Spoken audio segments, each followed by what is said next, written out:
नमस्कार मित्रों, सड़क सुरक्षा और सुगम यातायात को समर्पित इस YouTube चैनल सेफ व्हील्स में आपका स्वागत है। आज हम वार्ता करेंगे एक बहुत ही महत्वपूर्ण मुद्दे पर जिससे लगभग पूरा देश जूझ रहा है और सुगम यातायात में जो सबसे बड़ी बाधा बनता है, चाहे वो नगर का क्षेत्र हो, चाहे हमारे कस्बे हों या हमारे जो नगर पालिका जैसे छोटे निकाय वाले क्षेत्र हो। ये समस्या गली गली, सड़क सड़क, बाजार बाजार आपको दिखाई पड़ेगी। हर कार्यालय के बाहर दिखाई पड़ेगी, हर ऐसे प्राइवेट प्रतिष्ठान मॉल के पास दिखाई पड़ेगी और इस समस्या से आप जूझते रहते हैं। वो समस्या है पार्किंग की समस्या। पार्किंग सुनते ही एक अजीब सा दर्द दिल में उभरता है क्योंकि हम सभी लोग इसके दुष्परिणाम झेल रहे होते हैं।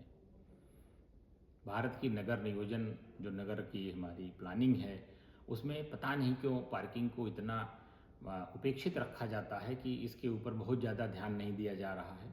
एक औपचारिक रूप से पार्किंग नोटिफाई कर दी जाती है, फिर बाद में उसका अनुपयोग कर लेते हैं लोग और इस वजह से विजिटर्स वहाँ हमारे झेलते रहते हैं। जबकि आज चाहे व्यवसाय हो, चाहे सरकारी काम हो, चाहे वो कोई सार्वजनिक उत्सव हो, सब जगह पार्किंग ही सबसे बड़ी समस्या खड़ी होती है और किसी भी कार्यक्रम की सुंदरता, उसका समापन पार्किंग की अव्यवस्था से ही ध्वस्त हो जाता है। पार्किंग के बहुत स्पष्ट नियम भारत सरकार के, उत्तर प्रदेश सरकार के बने हुए हैं। सबसे पहले मैं बात करूंगा अगर टाउन प्लानिंग की, तो टाउन प्लानिंग की गवर्निंग बॉडी है RERA, real estate regulatory authority. RERA का नियम 4(2) कहता है कि कोई भी बहुमंजिली इमारत, चाहे आवासीय होगी चाहे कार्यालय होगी, वहाँ पे पार्किंग की व्यवस्था होना अनिवार्य है। हमने अपने कार्य के दौरान, इस कार्यकाल में बहुत सारी ऐसी बिल्डिंगें देखे हैं जहाँ पर कि पार्किंग सैंक्शन की गई, बाद में उस चीज़ का व्यावसायिक इस्तेमाल कर लिया गया और लोग सड़कों पर गाड़ियाँ खड़ी करके पूरी यातायात व्यवस्था को बाधित कर रहे हैं। तो रेरा अधिनियम के तहत यह अनिवार्य है कि आपको पार्किंग देनी ही देनी है। इसके अलावा जो हमारा मास्टर एक्ट है, गवर्निंग एक्ट है, मोटर व्हीकल एक्ट है, उसमें धारा 117 कहती है कि जिलाधिकारी शहर में ऐसे जन स्थानों को चिन्हित करेंगे जहां पर गाड़ियों की पार्किंग हो सकती है और हाल्टिंग हो सकती है। हाल्टिंग आप जानते हैं टैक्सी के लिए बनाया गया है, जो स्टेज कैरेज होती है कि एक जगह से सवारी उठाए उतारे। इसको बस स्टैंड भी कह सकते हैं, टैक्सी स्टैंड भी कह सकते हैं। टेक्निकली वो हाल्टिंग स्टेशन होता है। तो पार्किंग और हाल्टिंग धारा 117 के तहत अनिवार्य है यातायात को संचालन करने के लिए और ये जिम्मेदारी जिलाधिकारी और नगर निगम को सौंपी गई है, जो भी हमारी निकाय हो। 122 धारा 122 ये ड्राइवर के ऊपर लागू होती है और धारा 122 कहती है कि कोई भी वाहन चालक गाड़ी को ऐसे सार्वजनिक स्थान पर नहीं छोड़ेगा जो यातायात में बाधा उत्पन्न करती हो। यानी कि यहाँ भी उद्देश्य ये है कि आप अपनी गाड़ी को पार्किंग में खड़ी करेंगे, ना कि रोड पे कहीं छोड़ दें, किसी व्यक्ति के गेट पे छोड़ दें, किसी सड़क गली के मोड़ पे छोड़ दें, किसी गली में छोड़ दें, कोई मैदान खेल का पाए आप वहाँ छोड़ दें। ऐसा कभी नहीं कर सकते आप। धारा 122 का स्पष्ट प्रावधान है। धारा 126 एक टेक्निकल ग्राउंड देती है कि कोई भी गाड़ी सार्वजनिक स्थान पे आप स्टार्ट करके नहीं छोड़ सकते हैं जब तक उस पर ड्राइवर न बैठा रहे। अक्सर ये जो समस्या होती है वो हमें बस स्टैंड पे दिखाई पड़ती है, टैक्सी स्टैंड पे दिखाई पड़ती है। गाड़ी स्टार्ट कर देते हैं, वहाँ किसी सवारी को बैठा देते हैं, ड्राइवर घूम घूम के सवारी पकड़ता रहता है। तो यह भी एक तरह से पार्किंग की ही डिफेक्ट है कि वो गाड़ी जा नहीं रही है, स्टार्ट होकर खड़ी है, मान लीजिए दुर्घटनावश गियर लग जाए, चले जाए और एक्सीडेंट कारित कर दे। तो पार्किंग के संबंध में यह नियम भी बड़ा महत्वपूर्ण है कि स्टार्ट गाड़ी को पार्किंग में आप नहीं खड़ी कर सकते जब तक उसमें ड्राइवर न बैठा हो। धारा 127 इसी प्रकार से कहती है कि यदि आप किसी गाड़ी को 10 घंटे तक किसी जगह पर छोड़ देते हैं, आप नहीं हटाते हैं, तो पुलिस के उप निरीक्षक को यह पावर है कि उस गाड़ी को टो अवे कर ले। वो क्रेन लाद के उठा ले जाएगा और क्रेन की टोइंग चार्जेस भी आपको देने पड़ेंगे और प्लस फाइन भी आपको देना पड़ेगा। पार्किंग के संबंध में यह एक सख्त कानून है।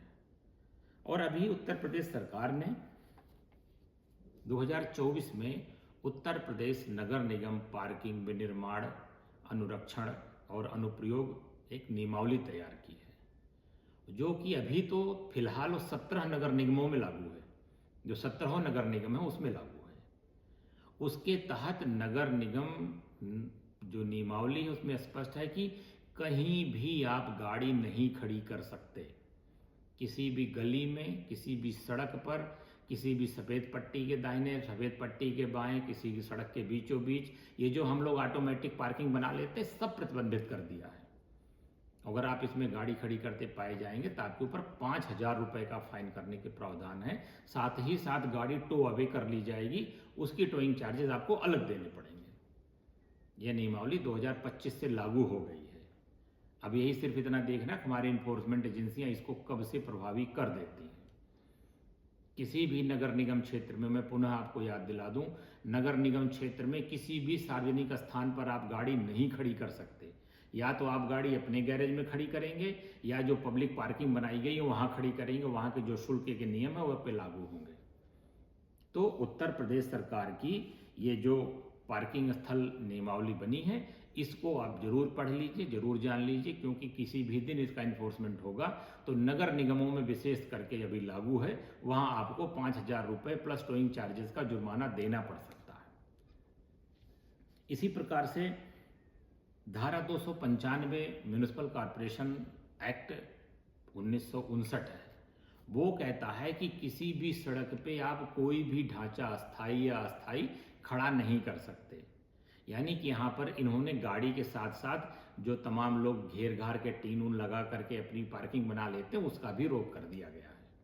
और ये 1959 से एक्ट लागू है। अगर आप नगर निगम इस पर इफेक्टिव इन्फोर्समेंट कर देगा तो आप सभी लोगों को इसमें दंडित होना पड़ सकता है। तो पार्किंग के ये जो नियम हैं, इसी तरह से यूपी CMVR हैं, उत्तर प्रदेश मोटर रूल्स जो है, मोटर व्हीकल रूल्स हैं, ये कहते हैं, इनके नियम 195 है कि कोई भी गाड़ी पार्किंग या स्टैंड से अलग जगह नहीं खड़ी की जाएगी। अगर खड़ी कहीं की जाती है तो ये नियम 195 का उल्लंघन है और ये 500 रुपये के फाइन का लाइबिलिटी है। ये कहीं भी लागू है। वो बात नगर निगम में लागू थी, वहाँ 5,000 रुपये फाइन है, और ये पूरे उत्तर प्रदेश में कहीं भी आप खड़ी करेंगे, गांव है, देहात है, सड़क है, मेला है, वहाँ ये नियम लागू है जिस पे 500 रुपये का आप पे फाइन हो सकता है। इस प्रकार से ये जो विधिक प्रावधान है पार्किंग के संबंध में बहुत स्पष्ट है, बहुत क्लियर है। अब इसमें आपको हम वो बात बताना चाहेंगे जो कि पार्किंग की व्यवस्था से संबंधित है, पार्किंग के सिस्टम से संबंधित है। ये बात मैं इसलिए आपको बता रहा हूँ कि आपको चाहिए कि आप अपने कस्बे के लिए, अपने शहर के लिए ऐसी पार्किंग की मांग करिए। आप अपने जनप्रतिनिधियों से, और जो वहाँ की गवर्निंग बॉडी है, नगर निगम, नगर निकाय के चुनाव होते हैं, वहाँ ये मुद्दा उठना चाहिए कि हमको पार्किंग व्यवस्था दी जाए। जो हमें पार्किंग व्यवस्था देगा हम उसको अपने निर्वाचन में उसको अपना मताधिकार देंगे। इसलिए आप इस चीज़ को जानें कि पार्किंग की व्यवस्था क्या क्या हो सकती है।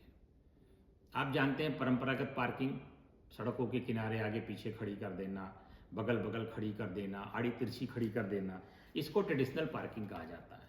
ये खुले मैदान में, खुले छतों पर, अंडरग्राउंड मैदानों में, ये कहीं भी की जा सकती है। इसको हम ट्रेडिशनल पार्किंग कहते हैं। दूसरा होता है मल्टी लेवल पार्किंग। ये किसी किसी शहर में दिखाई पड़ती है, लखनऊ है, गोरखपुर है, यहाँ पे 3-4 तल्ला की बिल्डिंग बना दी जाती है, फिर बड़ा बड़ा रैंप बनता है, आप गाड़ियाँ उसमें घुमाते रहते हैं, घुमा के ले जाते हैं, खड़ी करते हैं, जाते हैं, उतारते हैं। इसमें इतना दूरी पैदल चलनी पड़ती है, रैंपों पर इतना असुविधा होती है कि गाड़ी खड़ी करने के बाद लगता है जैसे किलोमीटरों पैदल चल के हम आ रहे हैं। और यही वजह है कि मल्टी लेवल पार्किंग में लोग गाड़ी खड़ी करना पसंद नहीं करते हैं। आप गोरखपुर देख लीजिए, बनारस देख लीजिए, लखनऊ देख लीजिए, गाजियाबाद देख लीजिए, जहाँ भी मल्टी लेवल पार्किंग बनी है लोग उसको यूज़ नहीं कर रहे हैं। क्यों नहीं यूज़ कर रहे हैं? क्योंकि उनका अप्रोच रोड बहुत दूर से बनाया गया है। पता लगता है कि 500-700 मीटर का रैंप घूमती हुई गाड़ी ऊपर जाती है, गाड़ी खड़ी करके उतना पैदल चल के आइए, तब आप अपना काम करिए, फिर सामान लेकर वहाँ लेने जाइए। ये सबसे बड़ी असुविधा है। जबकि यूरोपियन कंट्रीज में इसकी काट निकाल ली, उन्होंने लिफ्ट आधारित मल्टी लेवल पार्किंग बना दी। उसको उन्होंने कहा ऑटोमेटिक पार्किंग, ऑटोनॉमस पार्किंग। उन्होंने क्या किया कि द मेन मार्केट में 6 मंजिला नीचे भूमिगत, 6 मंजिला ऊपर, 12 मंजिला के हॉल बना दिए और सबके एंट्री पर बड़ी बड़ी लिफ्ट लगा दी। अब आप अपनी गाड़ी छोड़िए, लिफ्ट से गाड़ी ऊपर गई, खड़ी हो गई, वहाँ पे उनके वेंडर्स लगे हुए हैं, वहाँ पे उनके वैलेट पार्किंग के ड्राइवर लगे हुए हैं। आप अपनी गाड़ी का मैसेज किया और गाड़ी ले आया, लिफ्ट से नीचे उतर के आपको दे दिया। यह बहुत सफल प्रयोग यूरोप के लगभग हर देश में किया गया है। यहाँ तक यूरोप में Bohr parking system private limited नाम की एक कंपनी है जो अरबों डॉलर का बिजनेस कर रही है खाली पार्किंग बनाने में। हमने लखनऊ में, बनारस में, प्रयागराज में कई जगहों पे देखा है जो ऑटोमोबाइल कंपनियां हैं, ये अपने यहाँ लिफ्ट लगाई हैं। ये अपने यहाँ लिफ्ट से गाड़ियों को अपने शोरूम में 2-2, 3-3 मंजिल खड़ी करती हैं। लेकिन इस तकनीक को अभी हम सार्वजनिक तौर पर इस्तेमाल नहीं कर पा रहे हैं, और यही वजह है कि हमारी जो मल्टी लेवल पार्किंग्स हैं वो निष्क्रिय पड़ी हुई हैं, उनका उपयोग नहीं हो पा रहा है। तो ये जो पार्किंग की व्यवस्था है, जो इस सिस्टम है, इसकी डिमांड हमें करनी चाहिए ताकि हमारा नगरीय जीवन नरकीय जीवन न बन जाए। क्योंकि यातायात के कंजेशन से, पार्किंग की अव्यवस्था से अच्छे अच्छे शहर के बाजार नरक बन जाते हैं। आप त्योहारों में जाना पसंद नहीं करते, और यही होगा कि यही वजह है कि हमारी परंपरागत जो दुकानदारी है वो बंद करके आज ऑनलाइन शॉपिंग ज़्यादा हो रही है। आज आप देखेंगे कि वो दुनिया भर के ब्लिंकिट और कौन कौन से ऐप हैं, इनसे ज़्यादा लोग बाजार कर रहे हैं। इसमें सुविधा उतनी ज़्यादा नहीं जितना पार्किंग की तबाही है। तो जब भी आप पार्किंग सिस्टम पे बात करें तो मल्टी लेवल पार्किंग में ऑटोमेटेड जो पार्किंग सिस्टम है उस पर आपका जोर होना चाहिए कि ये हमें सुविधा चाहिए। एक व्यवस्था शटल पार्किंग की है। शटल पार्किंग यद्यपि टेम्परेरी व्यवस्था होती है, इसमें बड़े बड़े आयोजन जो छोटे समय के लिए होते हैं उसमें दूर कहीं 10 किलोमीटर दूर पार्किंग बनाई जाती है। सारे निजी वाहन वहाँ खड़े हो जाते हैं, फिर वहाँ से एक वाहन से सबको कार्यक्रम स्थल तक ले आया जाता है। इसका सबसे सुंदर प्रयोग हम लोगों ने सन 2019 से कुंभ मेला में शुरू किया है।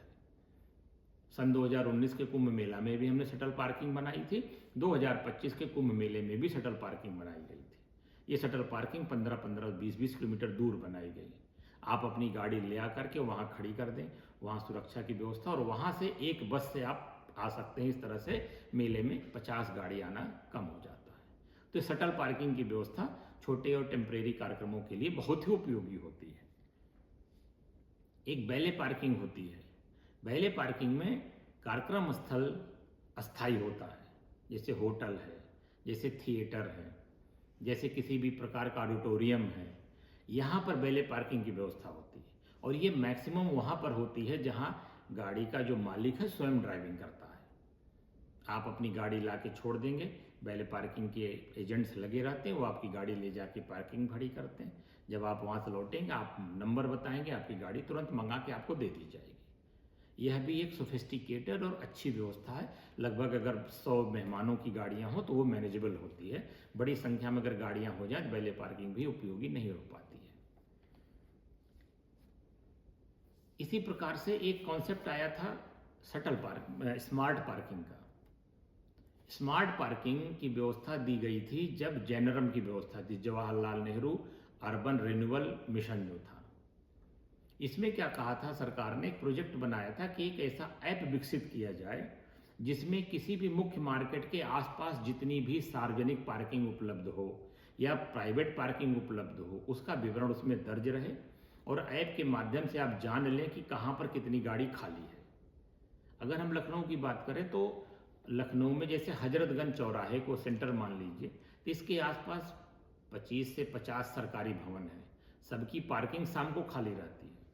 यदि यह पार्किंग स्मार्ट पार्किंग सिस्टम से जोड़ दी जाए तो शाम को जो हजरतगंज में लगने वाला जाम है वो जाम कम हो सकता है। लोग जाएंगे स्मार्ट पार्किंग ऐप के माध्यम से, जवाहर भवन है, इंदिरा भवन है, बापू भवन है, इनकम टैक्स का भवन है, LIC का भवन है, सरोजनी नायडू भूमिगत पार्किंग है, हिंदी संस्थान की पार्किंग है, ये सब खाली रहेंगे तो यहाँ पर आप अपनी गाड़ी पार्क करके हजरतगंज का आप आनंद ले सकते हैं।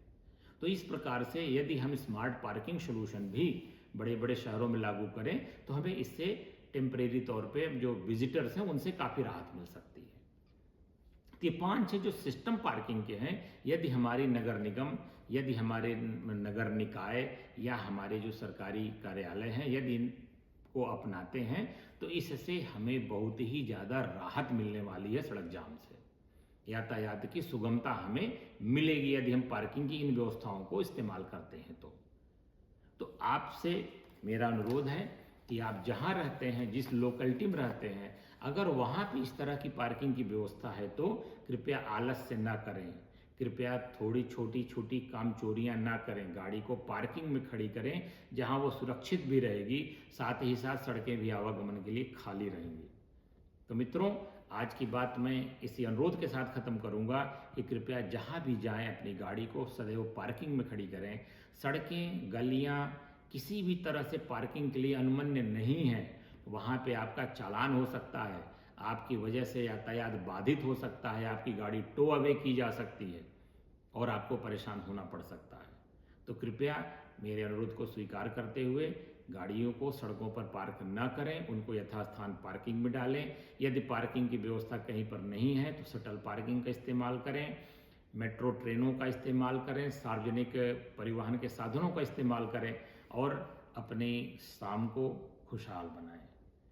तो बने रहिए मेरे साथ सड़क सुरक्षा जीवन रक्षा के इस मिशन में। सर सलामत तो सब सलामत के नारे के साथ। जय हिंद।